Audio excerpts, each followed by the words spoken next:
Maybe I'm being contentious here.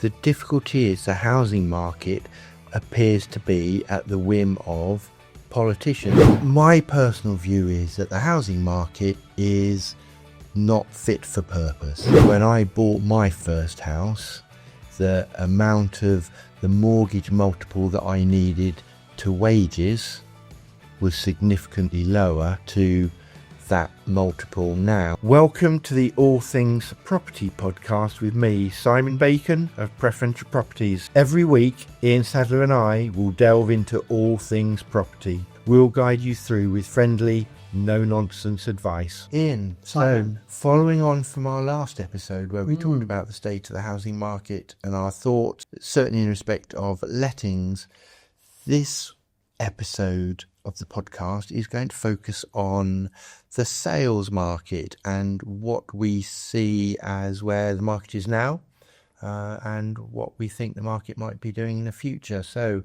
an area of your expertise, I think. And a bit of crystal ball gazing rather than the usual navel gazing that perhaps you might entertain yourself. So shall we get on? It's going downhill.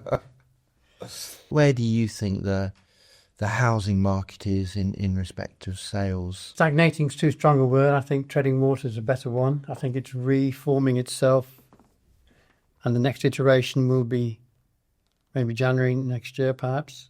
What will that iteration look like, do you think? Well, people need to accept the changes, and which happens all the way through history and property, doesn't it? People come to terms with the changes, that becomes the norm, and they deal with it from there.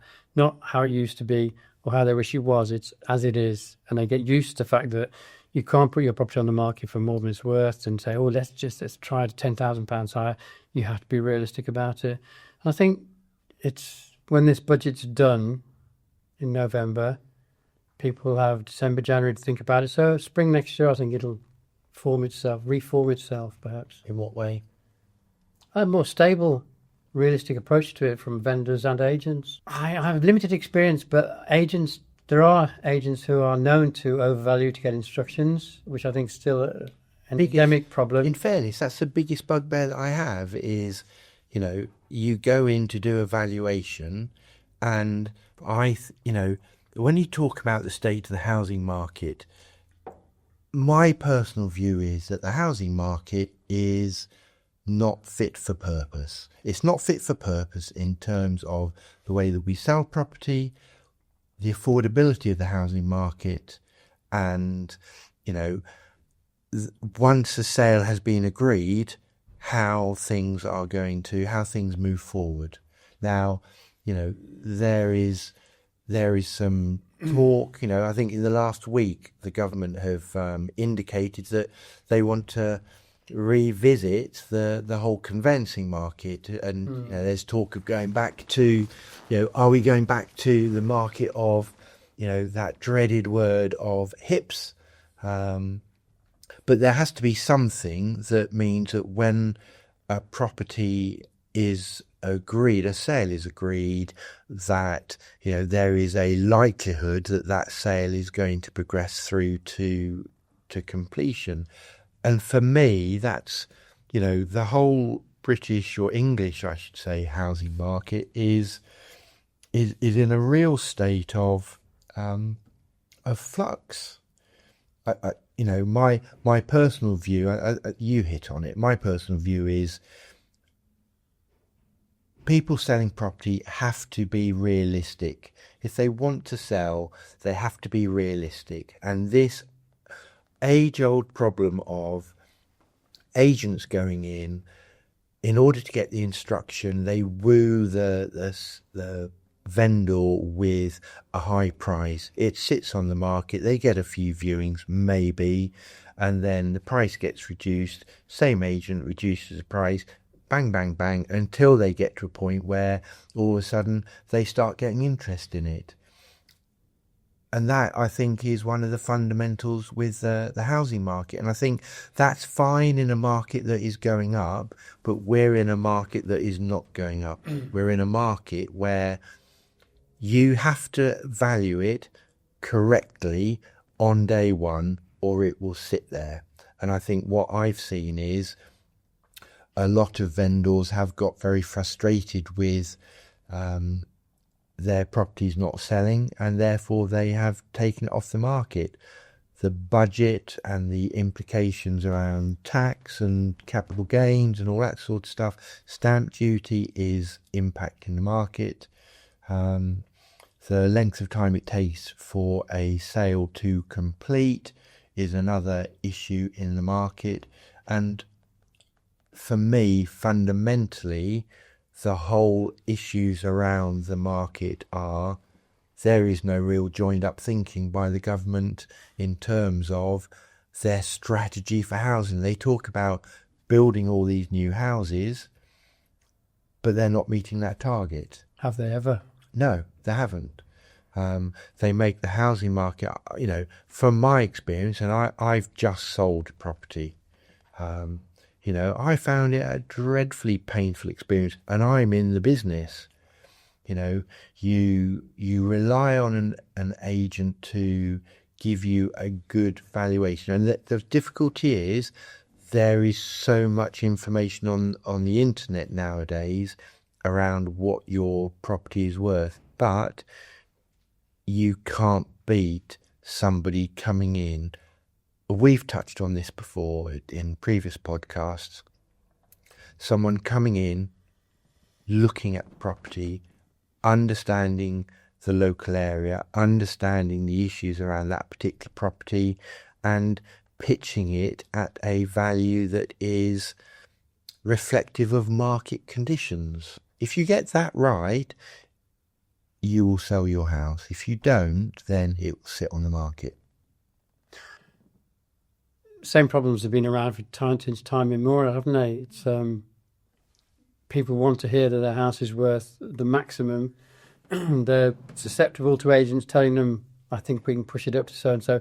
Or the famous phrase, let's just try to this and see what happens. Yeah. But I think the bigger issue, we've just sold a house as well, my mum's property, and it's the uncertainty throughout the process. There's only two people in the chain, and it's just been so protracted. And a lot of that is due, I think, to the workload solicitors take on. They just have too many properties and they cannot service. It's the same. If you've got too many clients, whatever business you're in, you can't service them all properly, you're way better off having half as many instead of giving them a brilliant service. And the arguments against conveyancing or solicitors is that they can't do, they're lawyers themselves for obvious reasons, and they just do things at their own pace. Yes. But you get the contentious grounds there, aren't you, in terms of criticising that process. And I guess from my perspective, and it goes back to, I know we talk about the housing market, but it also goes back to society as a whole. We are in a society, I think, where everybody wants to feel they are getting value for money. If you want something done well, then you often end up having to pay more for a good service. You get what you pay for. Yes, absolutely. And I think for me, there are so many conflicting factors with the housing market that, it's so hard to see where we go in moving that forward.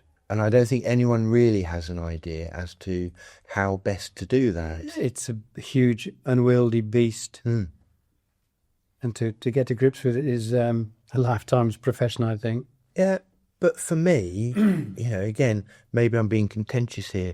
The difficulty is the housing market appears to be at the whim of politicians. If you look at how many housing ministers there haven't been many housing ministers who have had control of that portfolio for more than 12 to 18 months maximum. You couldn't make a good one if you put them all together. No, absolutely. And, I just feel there has to be a better way of dealing with housing strategy than we have at the moment. And, everybody perhaps needs to take a long, hard look at where the housing market is going for the future. We have an opportunity, and everybody has an opportunity to say, well, actually, we want joined up thinking in housing. Let's have, a strategy that actually works, instead of picking this idea and going, okay, we're going to run with this, or we're going to pick this idea and we're going to run with that.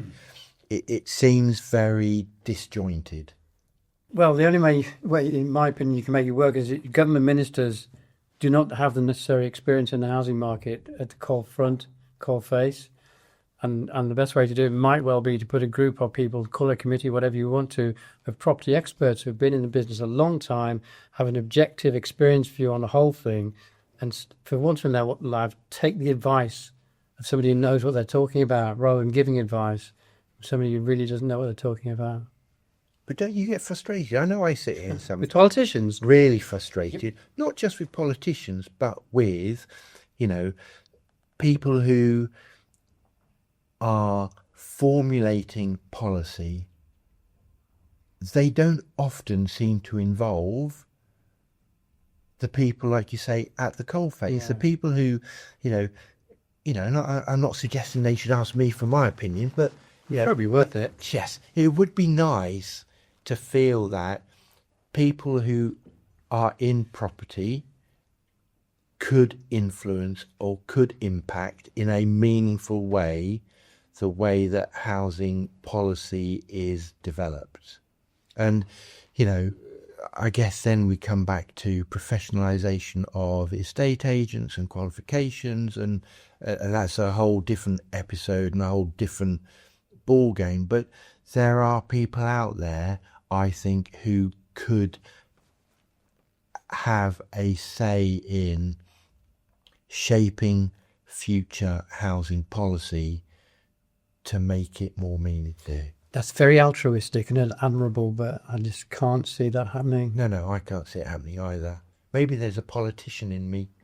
I told you the idea of asking that question, whether you thought of giving up property and becoming a politician. I'd love to, but no, I can't see Both that. professions well loved by the general Yes, public. absolutely. Yes, you go from one low profession to yet another low profession. Are we lucky? So, okay, same as last time. Where do you see, crystal ball, 12 months' time, where do you see house prices? Higher or lower? Lower, Dear, on average. Between 5 and 10% somewhere. Bearing in mind I have limited yet to no experience on the housing market. You buy properties for your investor landlord, so you understand what it takes to buy a property, so you will see how prices are. I do, but I don't necessarily think, is that property a market price? My first standpoint would be, does it stack up figures-wise from an investment perspective? But in order to do that, it's got to be at the right price. So it does come back to, I know you say you look at it from a different perspective, but ultimately the asking price of the property is the driver for all the other aspects of it. Well, it's part of it, but you take into account the rental levels you can achieve and the deposit you put down are all the variable factors, as well as the price. Okay, in picking up then on what you've just said, for me that's a good way of perhaps bringing in what we talked about on our last podcast and what we're talking about now, about the state of the housing market. When you look at a property from an investment perspective, naturally what we're looking at, what you're looking at, what I look at for the advice we're giving is starting price of the property we are suggesting to a potential landlord to buy, the rental value that we can get, the impact of the mortgage, and also the rental yield, because ultimately they are the drivers across the rental market and to a certain extent the sales market as well, because wrong price, wrong rent, nothing happens. It has to be the right price. Yes, so that's the starting point, isn't it? You have to have a house. So a house has to be marketed or sold at the right price, whether that's for an investor who wants to let it or for a first-time buyer who is trying to get their foot on the housing ladder, or for anyone in between who is buying up or downgrading. So the price the property is at is the fundamental, and everything then drives from that. But from our perspective, from the letting side, the rental value then also determines whether there's going to be supply or not. So in terms of bringing it all together, surely where the market is now in terms of value or sales price and where the market is now in terms of rental value, I think you mentioned it, that, or in fact you both thought that house prices are likely to drop slightly, rental values are likely to drop slightly over the next 12 months, and therefore there is likely to be that parity in terms of if one goes down and the other goes down. It's similar. What we often see is if one goes up, the other will go up as well. So does that, in your opinion, would you agree with that statement or not? Don't think you can say if house prices go up, rental prices go up. I don't think that's a significant factor on rental prices. A significant factor is the availability of the right kind of property. If you've got a property on it, a two-bedroom on it, in Crewe on it, 185. If the figures were stacked up and the landlord was able to put in a deposit significant enough, 30-40%, to make it work, whatever happened, there would be no bargaining. There would be the asking price offer made because it stacks up, because it's the right kind of property, right kind of condition, in the right area, and there are not enough of those type of properties around. So that's the difference. If I was an owner-occupier, I might be lowering my target slightly from not that keen to pay the asking price, something maybe making an offer on it. Whereas if something comes up that's suitable, it's bang, you straight in and buy it, get the sale agreed straight away. But do you think the market, perhaps will upset a few people here, but we've talked about the sales market, how it impacts for investors.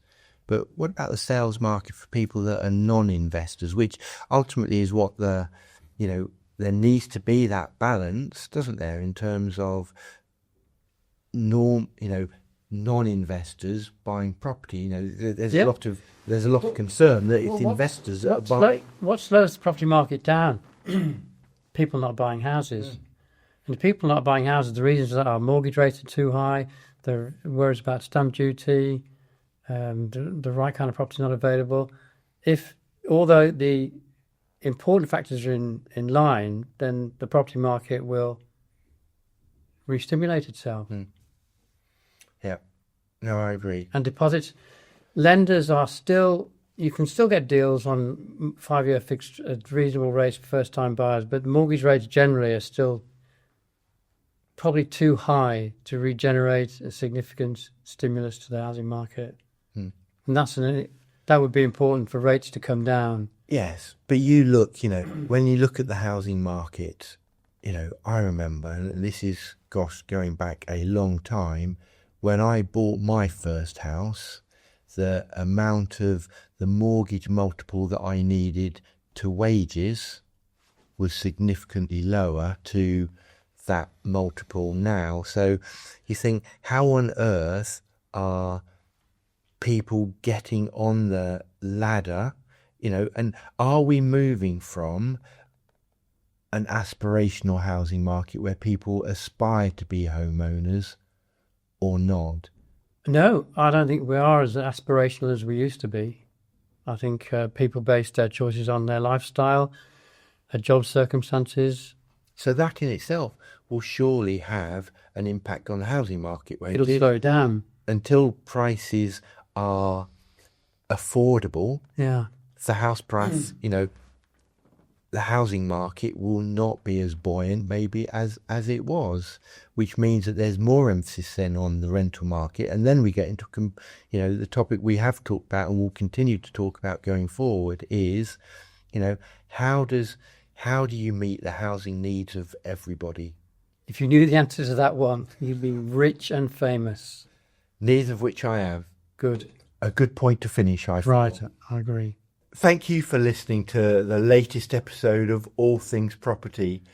I think this episode and the last one where we talk about the state of the housing market has been interesting from the perspective of everybody will have a different view on what we've talked about. So we would love to hear your views. Do you agree with us? Do you not agree with us? Where do you think the housing market's going to go over the next 12 months? And if you would like to talk to us about your property needs, or want a valuation, or want to talk about renting your property out, please give us a call. Thank you for listening. Thanks for tuning in to this week's episode of the All Things Property podcast. If you found this episode useful, don't forget to subscribe, like and share. These things really help us reach the people who need to hear this advice. See you next week.